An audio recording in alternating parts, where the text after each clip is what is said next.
This bonus series is kindly supported by Soundmark Partners. Soundmark Partners LLC is a women-owned and led private credit firm focused on commercial real estate. In this podcast, we hear from a wealth advisor who coaches us how to maximize our return on life and defines what that means to her and to us. We hear about the lessons of her father, how she could have anything she wanted, but not everything, and how this taught her about trade-offs and about how thinking about how to build a life worth living.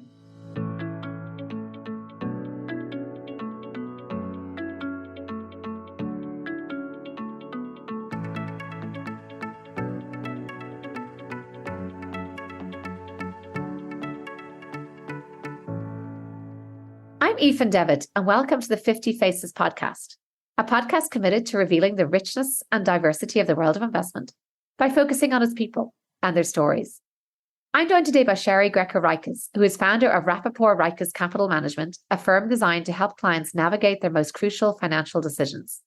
She has a particular focus on women in charge and is active in a number of affinity groups and holds a number of board roles, including previously ISB, the Illinois State Board of Investments. She's the author of the book Maximize Your Return on Life and a podcast host. Welcome, Shari. Thanks for joining me today. Thanks for having me. We met a few months ago, and I'm so glad we could finally do this. So thank you. Well, I knew I wanted to capture your story when I heard just a few nuggets of what you do. So delighted to be here now. Well, let's start with your background and career journey. Some of that, of course, is in your book, which we'll link to in the show notes. But where did you grow up? What did you study? And how did you come to enter the world of financial planning? Yes, so I grew up in a north suburb in Highland Park, and my dad was a banker. He actually was the youngest banker to start a community bank in our community of Highwood, which is right next to Highland Park. So I used to go with him when I was 16. I would file checks and go to the bank with him. So I got a big financial background. But when it was time to go to college and I was picking a major, my dad said, get your CPA, be an accountant, because bankers need to learn how to look at bank statements and you'll never go wrong getting your accounting degree. So got my accounting degree. I worked at Arthur Andersen. Some of the young listeners may not quite know who they were, but they were one of the top accounting firms back in the day. I audited banks, went to our family bank business. We grew the bank from 2 to 5. Ultimately, we sold the bank in 1993. Long story short, I became a regional president. It went from First Colonial Bank, Star Bank, to First Star Bank to U.S. Bank. So 4 mergers in 3 years. My dad was president emeritus. They did a reorganization. I became the head of private banking. And there is when I realized my love for investments and planning. I had always done a lot on the lending side, but I just felt I love numbers, love people, love educating. So it all mirrored together. And after a few years, after all the mergers, I ended up going to a Wall Street firm on the investment side. And then 18 years ago with Dave Rappaport, we were both at a New York Wall Street firm. We left and started Reiches Capital Management, an independent investment advisory firm. So that is my story. And I repeat again, this is all in your book, very well laid out there and really sort of charts that passion for investing and some of your own upbringing, I think, which is also key to probably the values you bring now to your clients' work.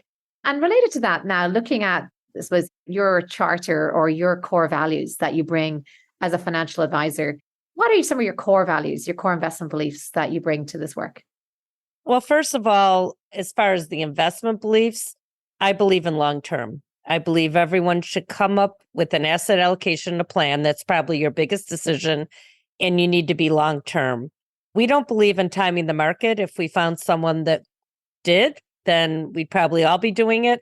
But we believe that you stick with your plan, don't time the market, and what's really important is you diversify. So you have your plan, you diversify your plan. Now, we can't control the markets, but what we can control are costs and taxes. And that's something very important that you take into account on your investment strategy. And probably a 180 from a lot of people. We deal with the kind of 2 to 10 million, and we believe markets are efficient and that it's very difficult to beat the markets. So we have more of what's called an passive approach. And I kind of look at it as instead of finding the needles in the haystack, we just own the haystacks. And I know there are firms that could beat the market. We just that is our investment philosophy. And there's always debate on that end. And you spoke when we met about your focus on women in charge, which spoke to me, and I knew I had to follow up with you. Can you tell us how you define that category, how you started working with that client base as well? Yes, women in charge are really defined as women that are in charge of their own finances. So for one reason or another, they're usually single women. It could be divorced, it could be a widowed, but a big part of my practice is executive women. And there's a lot of things that I work with these women because they need a partner in decision making. Sometimes a couple that has a husband and wife, they'll talk about renovating a kitchen. They talk about it together. They talk about where they're going to take the money, the budget. But women, if you're on your own, it's nice to have this partner in decision making. And my biological dad died when I was very young. My mom remarried Dante Greco, who adopted me. But I just saw the stress that she had. And a lot of women do not get involved in their finances. And so I've been on almost a personal mission since I started in this business in my 20s to educate my friends, educate women, make sure they feel empowered. And a little secret here is my women clients are the best. They follow through, they're disciplined, they go with the plan, they don't try to time the market. And all you men out there, a lot of you are great too, but you give these women a task to get done, it gets done. And so they always say you should work with clients you enjoy working with. And I really enjoy working with these women in charge. I love it. And how would you say things are evolving now in terms of the landscape?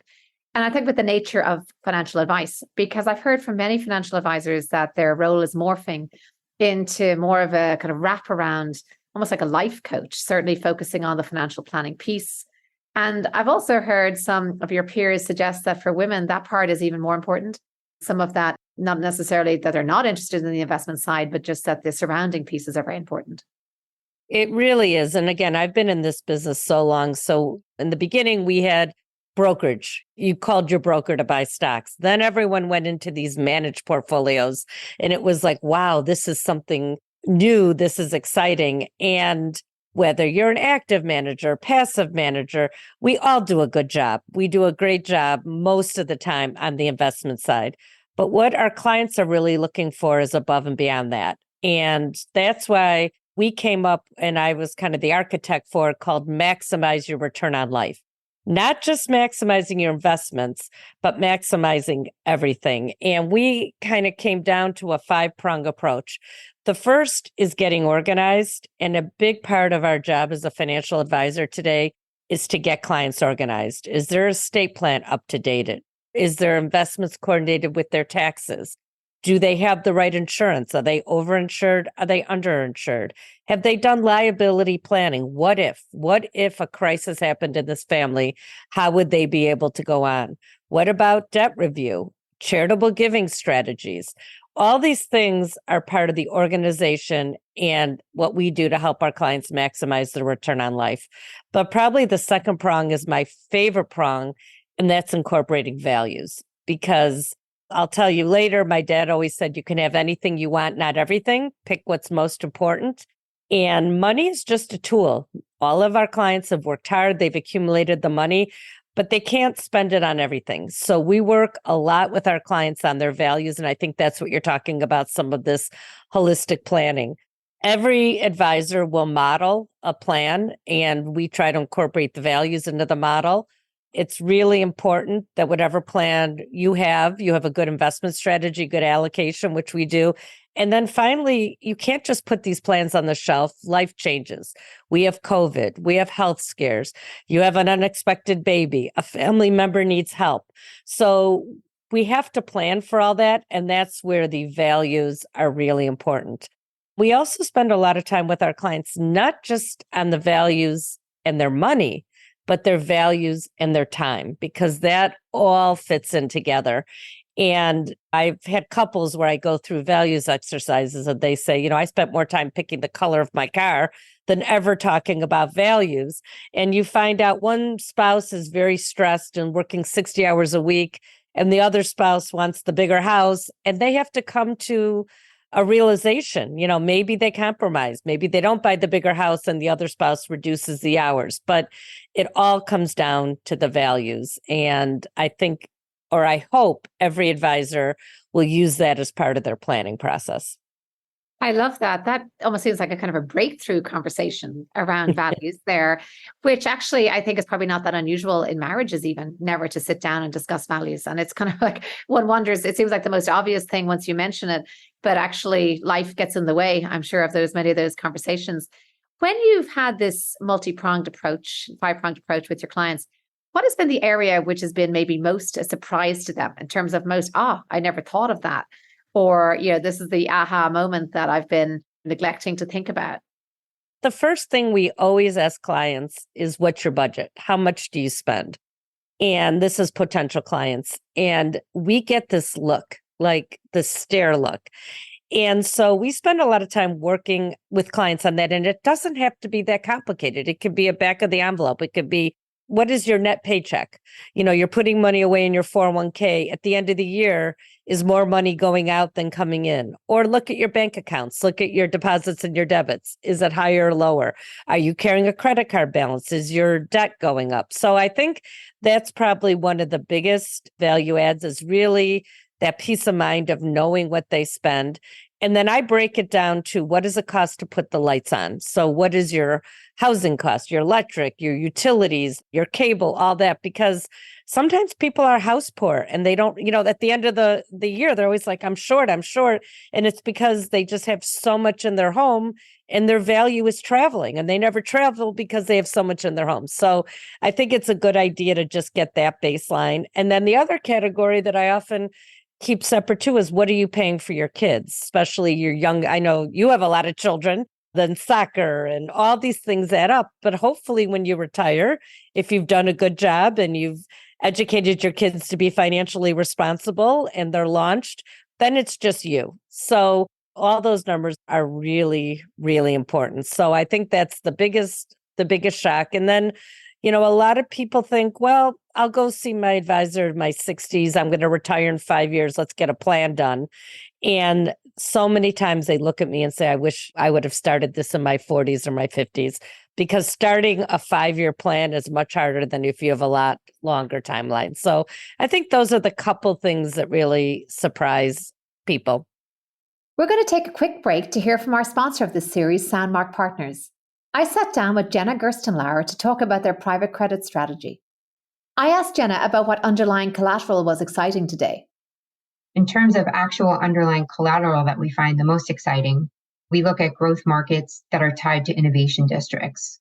So these are areas where there are public-private partnerships, creating lasting employment opportunities.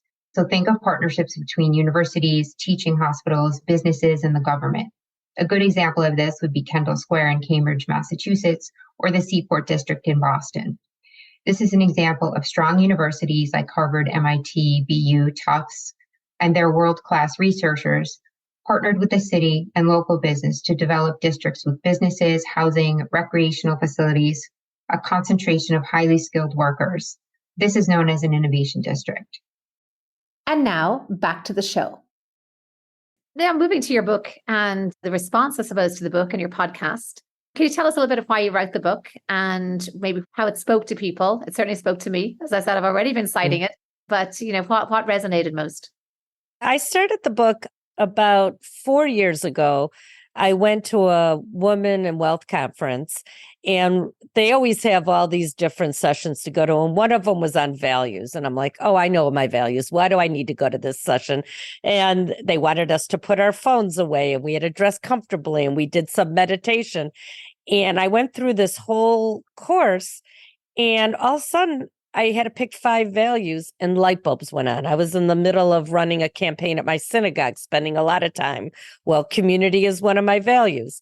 Always wanting to visit my kids. Well, family was one of my values. So this whole epiphany and light bulb went on for me. And I'm thinking, if I thought I knew my values and I didn't, then so many people didn't.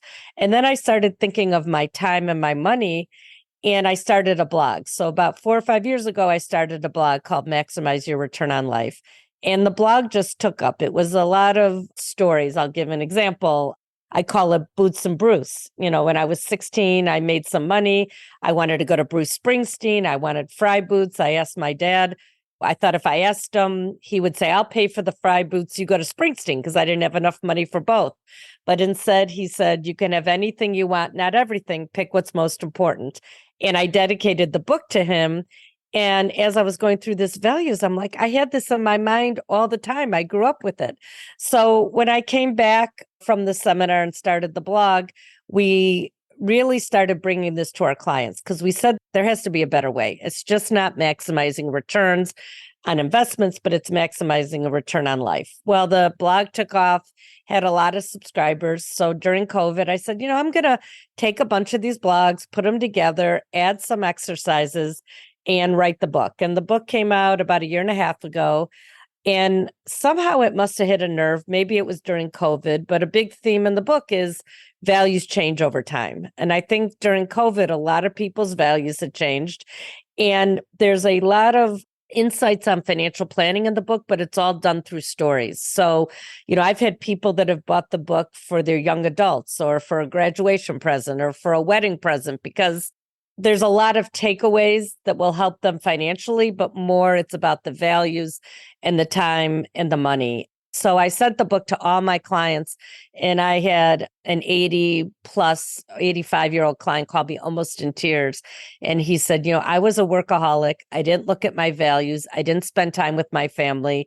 We ended up getting divorced. I wish I would have read your book 40 years ago. I've bought it for all my children. I'm going to give it to my grandchildren too, but I never thought about it. And I've just received so many comments like that, where I had a woman that her daughter had a baby and she'd always sleep on the couch, and she had a bad back. And she says, my value is health for myself and family. I can afford a hotel. She gets a hotel 2 blocks away. Every time she goes there, she texts me and says, I maximize my return on life. Thank you. And so it's little things like that have a huge impact. And I'm just so happy when people send me emails and texts and things about how this book impacted them. And your podcast, is that building on those themes and those values? It is, because a lot of people like to read, a lot of people like to listen. So I started the podcast. It's only been about a year, and it's called Maximize Your Return on Life, Real People with Real Stories Who Use Values to Make Life's Decisions. And I've got someone who left the corporate world who used values to go to a nonprofit. I have a couple ladies that needed a soup kitchen in our community, and they talked about how they started the soup kitchen.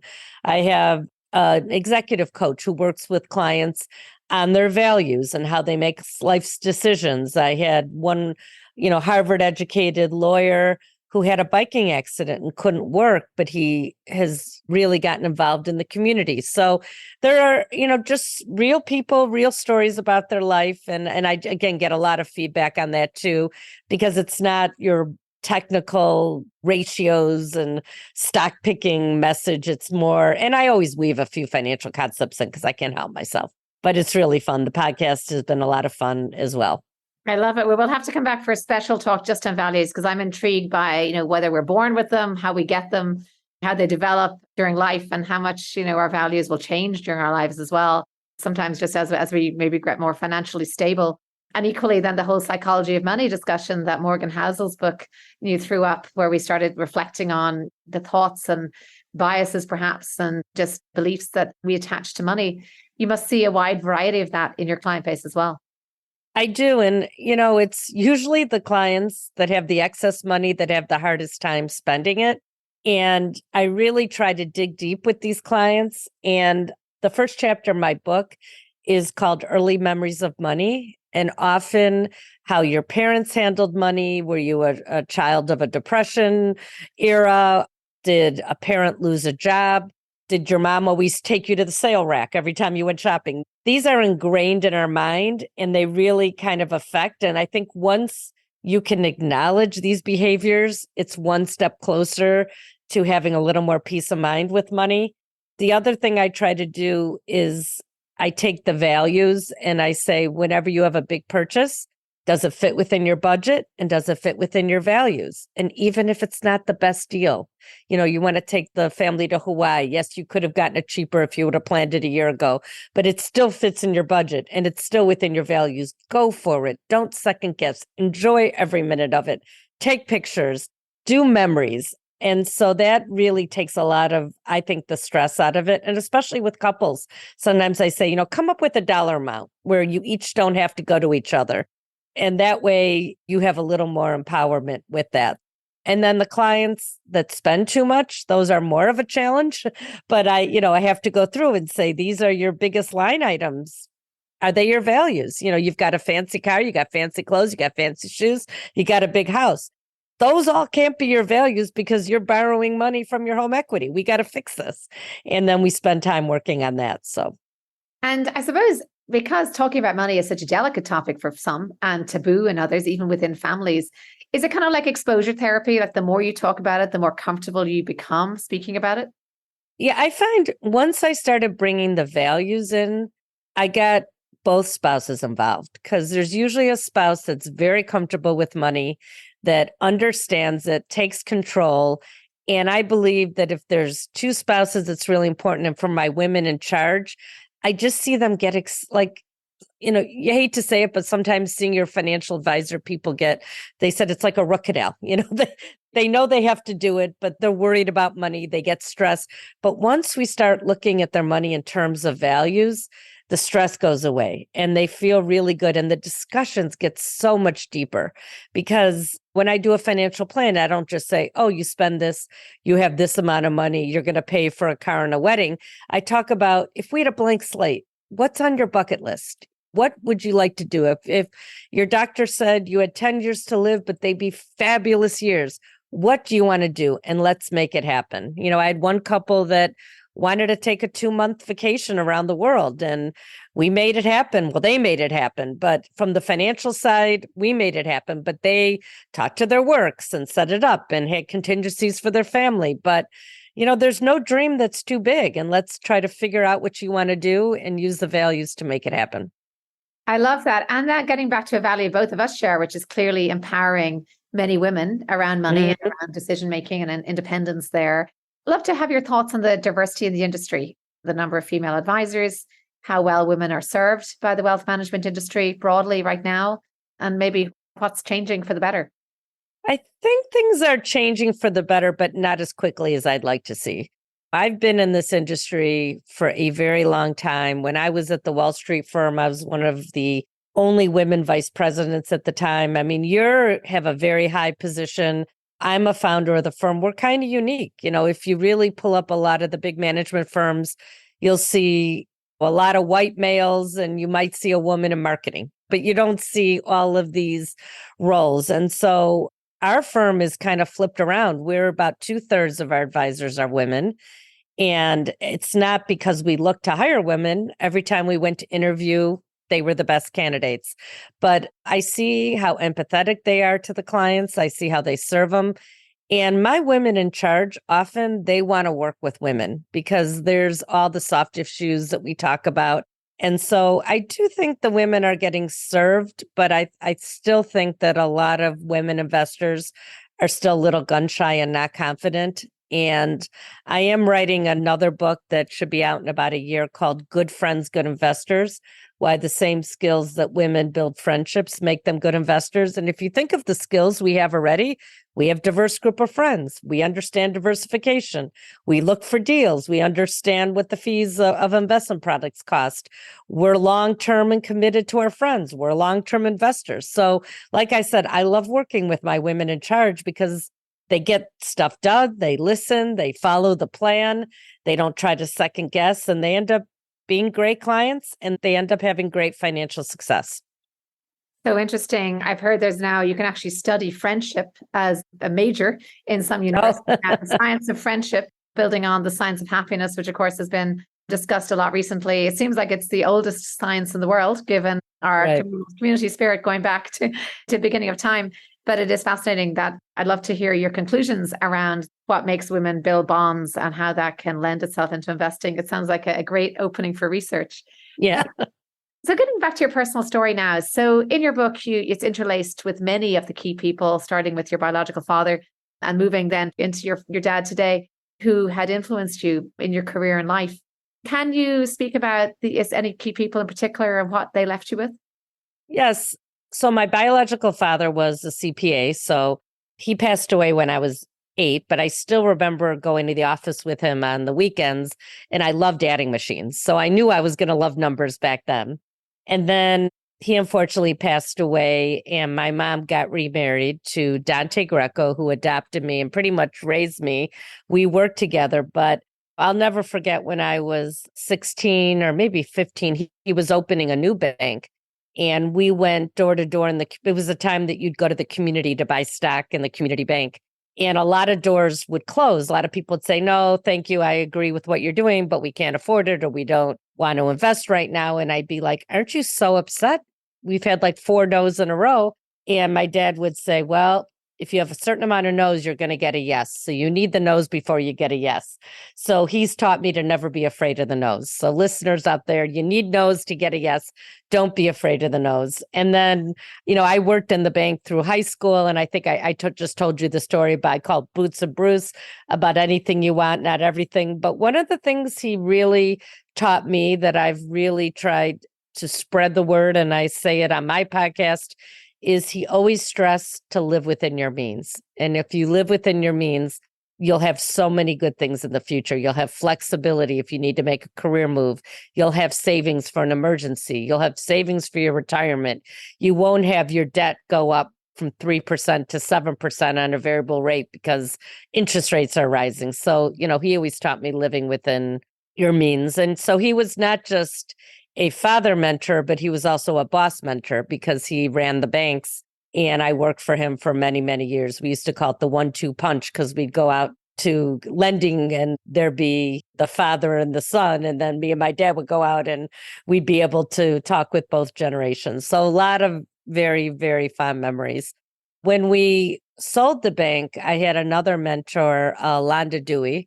She was a woman who I really looked up to and still am friends with and still look up to her. But she was the head of all of private banking for the country. And I was the president of private banking for Illinois. And I'll never forget, I had my second child and I came back to work and there was a bunch of flowers and it said, "You get them, girl."